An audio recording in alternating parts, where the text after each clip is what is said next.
جب حضرت عبد القادر جیلانی رحمت اللہ علیہ کا آخری وقت قریب آیا تو آپ کے صاحبزادے عبد الجبار رحمت اللہ علیہ نے آپ سے پوچھا کہ جسم میں کون سا عضو آپ کو تکلیف دیتا ہے؟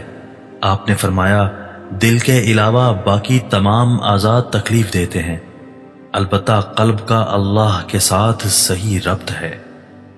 پھر موت قریب آئی تو آپ کی زبان مبارک سے نکلا لا الہ الا اللہ، اس پاک اور برتر اور زندہ ذات سے امدار و اعانت چاہتا ہوں جسے فنا نہیں، وہ پاک ہے اور اس کی ذات کی قدرت ہر چیز پر غالب ہے، اور اس نے بندوں کو موت سے ملغوب رکھا ہے۔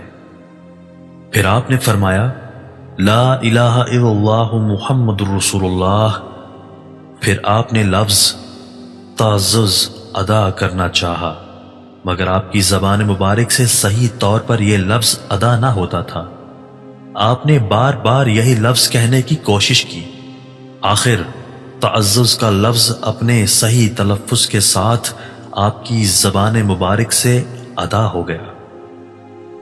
پھر آپ نے 3 بار اللہ اللہ اللہ کہا، پھر آپ کی آواز پست ہوتی گئی، زبان مبارک تالو سے جا ملی اور آپ خالق حقیقی سے جا ملے۔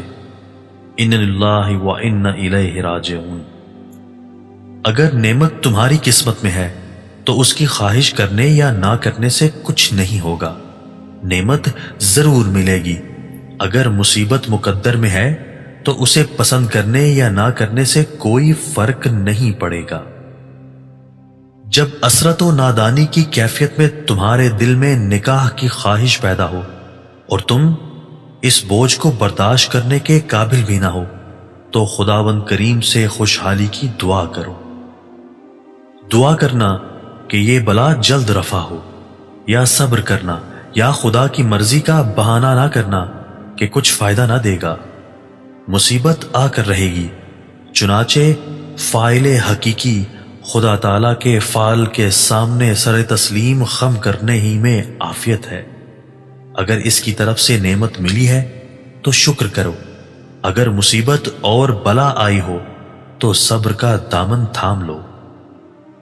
خوشنودی حق تعالیٰ کے لیے مصیبت کو بھی نعمت سمجھو اور بحر تسلیم و رضا میں غرق ہو جاؤ۔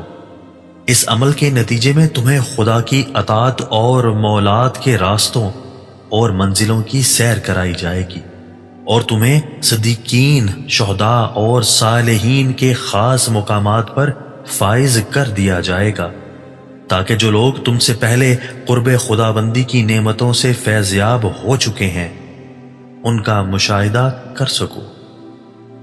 اے نفس کے بندو، تم ان لوگوں کا مقابلہ نہ کرو جو صاحبان حال ہیں اور حق کے ساتھ واصل ہیں، کیونکہ تم اپنی خواہش کا اور وہ خداوند تعالیٰ کے غلام ہیں۔ تمہاری نگاہیں دنیا پر لگی ہوئی ہیں اور انہیں آخرت کی رغبت ہے۔ تو دنیا کی طرف نگراں ہے اور وہ ارض و سما کے رب کی طرف دیکھتے ہیں، تو مخلوق سے آرام کا طالب ہے، وہ حق تعالیٰ سے۔ تیرا دل اہل زمین سے لگا ہوا ہے اور ان کے قلوب رب العرش سے جڑے ہوئے ہیں۔ تم جس چیز کی طرف دیکھتے ہو اسی کا شکار ہو جاتے ہو۔ واصلان حق وہ ہیں جو اپنے دیکھنے والوں کی طرف متوجہ نہیں ہوتے، بلکہ ہر چیز کے خالق کی طرف دیکھتے ہیں جو بظاہر دکھائی نہیں دیتا۔ انہوں نے تو رہائی پا لی اور نجات حاصل کر لی، اور تم خواہشات نفسانی کے قیدی ہو کر رہ گئے ہو۔ میں نے خواب دیکھا کہ مسجد سے مشابہ کسی جگہ پر ہوں، وہاں کچھ ایسے آدمی اکٹھے ہیں جو دنیا اور اہل دنیا سے قطع تعلق کیے ہوئے ہیں۔ میں نے سوچا اگر فلاں صالح بزرگ ہوتا تو انہیں شریعت کے آداب سکھاتا اور ہدایت کرتا۔ وہ لوگ میرے ارد گرد اکٹھے ہو گئے اور ان میں سے ایک نے مجھ سے پوچھا کہ آپ کیسے ہیں؟ میں نے کہا اگر تمہاری خواہش یہی ہے تو یہی صحیح۔ پھر میں نے ان سے کہا کہ جب تم مخلوق سے رشتہ توڑ کر خدا سے رشتہ جوڑ چکے ہو تو پھر تمہیں چاہیے کہ زبان بند رکھو اور کسی سے بھی کسی طرح کا بھی سوال نہ کرو۔ دل کی خواہش اور زبان سے مانگنے میں کچھ فرق نہیں ہے، اور یہ بھی یاد رکھو کہ چیزوں میں تغیر و تبدیل کرنے اور بنانے بگاڑنے اور عزت بخشنے اور ذلت دینے میں خدا تعالیٰ کی ہر روز نئی شان ہوتی ہے۔ وہ کسی گروہ کو علیین کے مقام تک رفعت بخشتا ہے اور کسی کو اسفل السافلین میں گرا دیتا ہے۔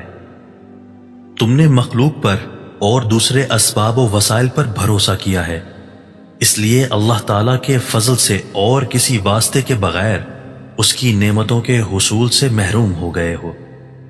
تم نے رزق حلال کو حضور صلی اللہ علیہ وآلہ وسلم کے بتائے ہوئے طریقے سے حاصل کرنے کو چھوڑ دیا ہے، اس لیے مخلوق تمہارے درمیان حجاب بن گئی ہے۔ اللہ تعالیٰ سے صرف یہ چاہو کہ تمہارے گزشتہ گناہ بخشے جائیں اور تم موجودہ اور آئندہ دنوں میں گناہوں سے محفوظ رہو۔